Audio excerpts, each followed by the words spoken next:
What's up, Power Painters? This is Taylor Payton of taypayart.com and powerpainters.org, and you are watching another Power Painters tutorial.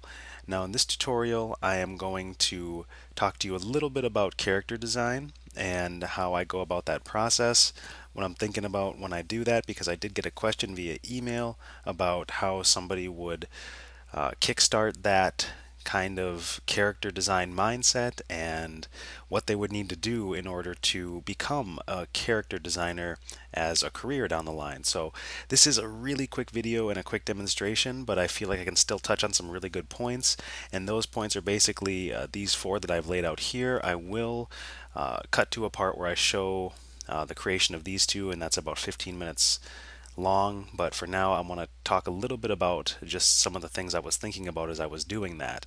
So this is the first part. Basically, I wanted to establish an idea or a concept, so we have some girls that are mechanically inclined. One has a screwdriver, one has a wrench, and they got like a bunch of pockets and folds and bits, and they look like they work either on ships or as a mechanic. And that was just sort of the general idea I wanted to start homing in on. And this is really early in the process. I didn't have a lot of time to refine these, but I needed to get the video out, so I just wanted to have some examples. The next thing I thought about was a quick read. So the silhouette is basically what you would see if the line art layer was turned off. So if I turn off the silhouette, you can see the lines, and if I turn off the lines, you can see the silhouette. Now I didn't follow the silhouette exactly, but you can see that there's a wrench here, that it's sort of a kind of a cute pose. She's sort of leaning back a little bit. There's kind of an interesting energy, and the silhouette should read, because if it's a game or a movie or what have you, the silhouette should just have sort of a snap and register with your audience, because otherwise they might miss some crucial information. So if this girl has sort of a skinny frame and you're looking for a skinny like female medic or mechanic on the field, then you would be looking for this particular silhouette. If you were playing a game or in a movie, you would know that, okay, she's kind of thin, she's got some squares coming off of her silhouette to symbolize that she has tools in there or screws or something, and she's got her additional tools in her hand usually, and she's just sort of got a bit of a, I guess you could say, more of an attitude or a little bit of sway to her silhouette, and that's what you would identify. You just want that shadow of the character to be a very quick read. Next, the big to small is shape design and language. So I think about the big stuff first, and I gradually hone down on smaller details. I also think about what kind of shapes I'm going to put in and how the shape language is going to register in terms of the overall concept and how that conveys information to the audience. And finally, appeal and readability. So I want to make sure that even though these are quick concepts, they are easy to tell what they are. You don't want a whole bunch of things that are going to muddy the design. You just want some very straightforward appeal, which is just sort of something that's interesting to look at, and I'll go more into that during the demo. But you also want readability, and readability really speaks to kind of the silhouette, but it goes also back to things like having the details like knee pads and various buckles and belts, and if she has sleeves or not. Those things should just be pretty readable right away. This one has shoulder pads, so she might be more of a battlefield medic, thinking about the form as well as the function, and just kind of making sure that at a glance, just like the silhouette, the stuff inside reads as well. So not just the overall shadow of the character, but also the bits. Anyway, let's talk a little bit more while we go over the demonstration portion of this particular lesson, which I will pop over to right about now.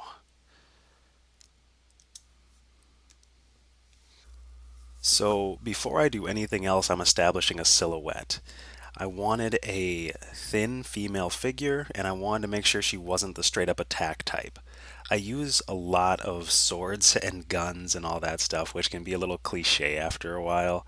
So instead I went for more of a repair person, or somebody who would potentially go out into a dangerous zone and want to benefit their allies by repairing their equipment. And they would have tools on them. And I gave her silhouette a little bit of attitude, which is what I'm working on now. I just wanted to make sure that I have a silhouette established. All my big shapes are in place before I start laying in any of those details or adding further character, because the silhouette means a lot in any given design. you really want to make sure that you have at least a foundation laid down, even if you change it later. And that doesn't mean you have to paint it like I'm doing here. You could conceivably just draw a figure or a character in line and have all your big shapes established that way, and then fill that character on another layer beneath it with this kind of full character shadow, and that would allow you to turn off the lines and see if the silhouette reads. And you could alter your lines based on whether or not it read. So that's another way of approaching this. Once I was pretty pleased with the silhouette, I started establishing a face and a head. I think a lot of character comes from the face. It's what we're going to look to first and foremost, unless there's some other focal point that is really apparent on a character design. The face and the hands are really integral as far as showcasing what the character is about. So once that silhouette has been laid in, I sketch in a rough face and I just kind of work top to bottom. You can work whatever way you want in terms of creating your character designs. I just find it helpful to start with a face because I can get a sense of the character after I've laid a face in. It's enough information for me to extrapolate and begin narrowing down some more options. In this case, I wanted to convey that she kind of doesn't have her eyes straight forward toward the viewer. She would be more looking out, checking if her surroundings are safe as she proceeds to make her way to whatever vehicle or weaponry she would have to repair. And I wanted to also include kind of some protective padding or armor, even if it wouldn't be full body. She needed enough mobility, and I was imagining sort of a hot climate where this is taking place, so she wouldn't be completely clad in a ton of clothing. She would be more apt to have sort of that cute mechanic vibe. I don't know, I like cute girls. I have kind of a bias, and I don't design a lot of like hags, or I guess unless I was commissioned to do it. Either way, I decided on just sort of a kind of summery look. So she doesn't have a whole lot of attire on aside from, the upper body protective layer stuff and some additional like pockets and compartments to store all of her tools and screws and what have you. Again, I started with the big silhouette, moving my way from top to bottom and just altering things as necessary in order to make for a more convincing pose or more appropriate contouring of the clothing. It's usually a lot easier to do cloth if you have sort of a base figure down, which I highly recommend in most character design instances. Obviously, there's always exceptions to every quote unquote rule. However, this can usually save you a good deal of time. As I stated earlier, a lot of what I'm thinking about is usually form and function of that form. So as I proceed to layer on the different elements, and that is kind of a key point, is that it is layering. I'm thinking about how some of the things would overlap on my figure, and I just try to begin asking myself why she wears what she does, why she carries what she does, and just kind of trying to find the balance of the forms and the function of those forms. Since this was the first iteration, it's usually not the best. It's solid, I would say. It's a good start. However, in a lot of concept art or character design cases, you'll be doing many, many, many iterations of one particular idea or concept. So I'd probably have like 6 or 7 mechanic girls, and I would send those to my client, or if I was working in a studio, my art director, and I would say, hey, which one of these is working? And maybe they would have a meeting about it if there was a meeting that day or whatever, and they say, we like this one or we like these elements. Can you come back with, 7 more or however many you would need to do to nail down a design? So I gave her some knee pads because she'd probably be on her knees a lot in order to reach certain compartments of these various things she would need to repair. Though, based on my silhouette, I could tell that the pose was going to remain imbalanced, and I wasn't 100% fond of the proportions, so I start to redo the legs at this point. Since I started with a silhouette as a basis, this is a fairly easy thing to do, although sometimes it's going to take a few attempts. I didn't have an incredulously clear pose in mind when I started, so that's why I needed to spend some time kind of trying to come up with one.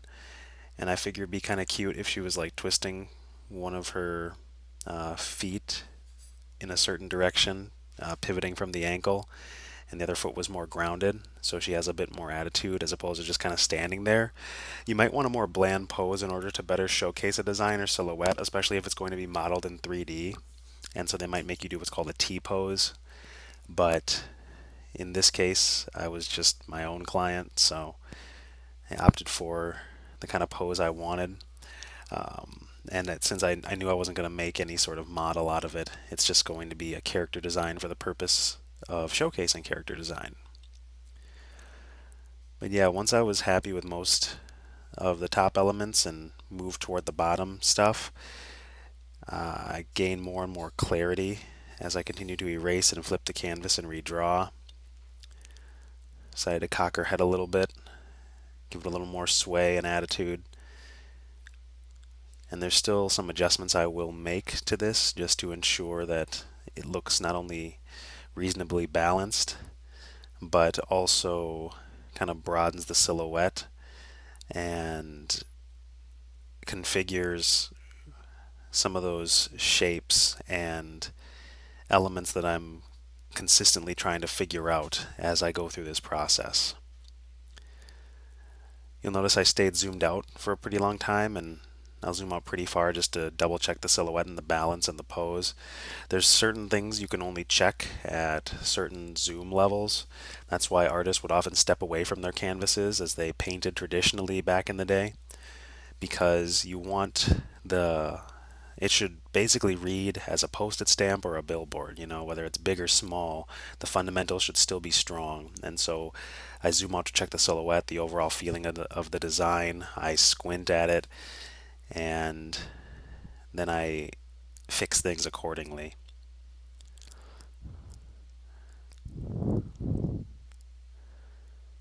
Zooming back in to mess with a couple facial details.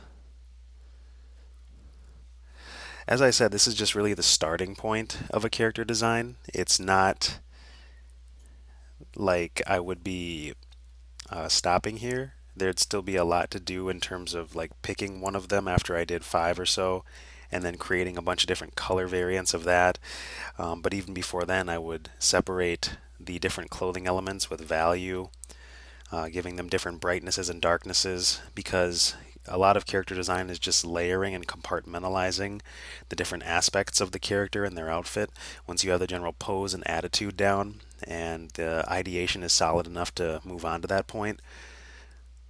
But I wanted to make sure that she did have some appeal, gave her a little bit of a smile, some spiky kind of pigtail things, which give her more of a youthful feeling. So she would bring that youthful energy to whatever area she would be going and doing her job at. And like I said, she sort of has that demeanor about her. I wanted to ensure I wasn't just doing a pretty bland character design, because usually if I'm gonna be designing a character that's not for a a game or something that's going to be modeled, it would be for, say, a graphic novel or maybe a comic, perhaps even just an art book. So usually content will dictate the form that your character designs will take. Another tip for character design is ensuring that you have folders upon folders of reference, things like fashion and outfits as well as other cool character designs that artists have done that you can extrapolate upon with your own kind of ideas. I just quickly gave her a prop, which is a screwdriver, just to make her occupation a little more apparent. After that, I duplicated her silhouette layer and started from that basis.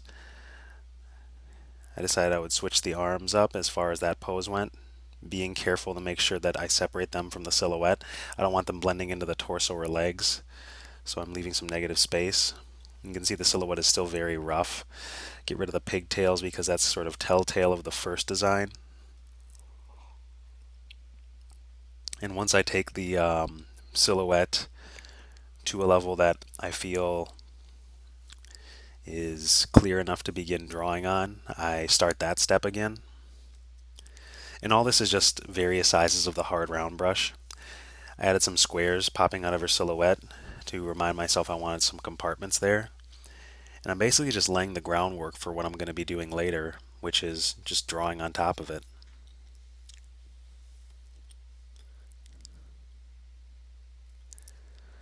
A lot of character design is just iterations and revisions. You're going to be doing a lot of them, even though you only see me doing 2 in this particular demo. There's characters that I've been working on for, well, on and off for a few years whenever I have free time from client work or other obligations, and I keep revising their designs for when I'm going to either make an art book out of them or include them in some sort of graphic novel down the line. Just always iterating, revising based on what I think is cool, my tastes, and what I feel is telling of their particular bio. You could write out your character bios prior to designing them if you're doing it for yourself, and that will inform a lot of the decisions you make as you begin to draw it or paint it. In this iteration of the Mechanic Girl, I wanted one that was a little more punky, a little less sort of youthful feeling, and more kind of rough edge, kind of edgy, if you'll forgive the for lack of a better phrase. Yeah. Yeah, I wanted one that had a bit more of a rough edge to her. So she has the just one pigtail thing, one ponytail, and I still made it spiky because that's the shape language of it. It means that it's facing upwards, so she's got a little more attitude, a little less easygoing than the other iteration of this design. She's got rolled up sleeves. Maybe one side is actually sleeveless. You notice that there's asymmetry in both designs, yet there's still harmony between them. That's something to be talked about in character design. Typically, you don't want things to be too symmetrical, but you still want balance. Balance, whether in the pose, the design, the various elements and aspects. It's just an important thing to always consider is the balance. It's applicable to many, many things regarding your character designs. Drawing in some pants, and just generally kind of giving her a little bit of muscle tone. I figure she'd be hauling tools all day or doing blue collar work, so she'd develop some muscles even if she didn't eat enough calories to gain weight. She would still actually develop some tone. You just get a lot of fun stuff to think about as you discern the character design, because every little bit tells a story or part of a story, or is kind of a mini expose into the character's attitude or thoughts, the way they dress themselves, the way they carry themselves. It's all part of designing the character. You're really balancing and juggling a lot of elements. Not only the fundamental ones that I talked about prior, like some appeal and some shape design, but also just trying to get the entire thing to feel cohesive and all part of the same idea. But that pretty much wraps up the demonstration portion for this video. I'm really grateful I got some time today to do this for you guys. I appreciate all the love and feedback. Don't forget to like, share, and subscribe if you want to know more about shape design, fundamentals, other things that'll help you create your own characters. You can check the Power Painters Gumroad store, things like the beginner drawing course, beginner painting course, Power Painters Platinum package in particular. All these things will really aid you in your quest to create more expressively and to design your characters or what have you. So I just really want to thank you. I can't thank you guys enough. All the support, all the comments. Let me know what you like. Let me know what you want to see more of, what you want to see less of, some stuff, any kind of suggestions, any questions. I'm just happy to see the comment box start to get some more love. In the future, I got some big plans for Power Painters once things settle down in my personal and professional life. But for now, the upload schedule stands strong. So thanks for watching. If you want to see even more character stuff, I can continue this series, or I can, hop into whatever other questions I get, because you guys kind of help to dictate what form the content takes. Anyway, that's all I have for you in this particular video. I will see you in the next one. This has been Taylor Payton of TayPayArt.com and PowerPainters.org signing off. Happy creating.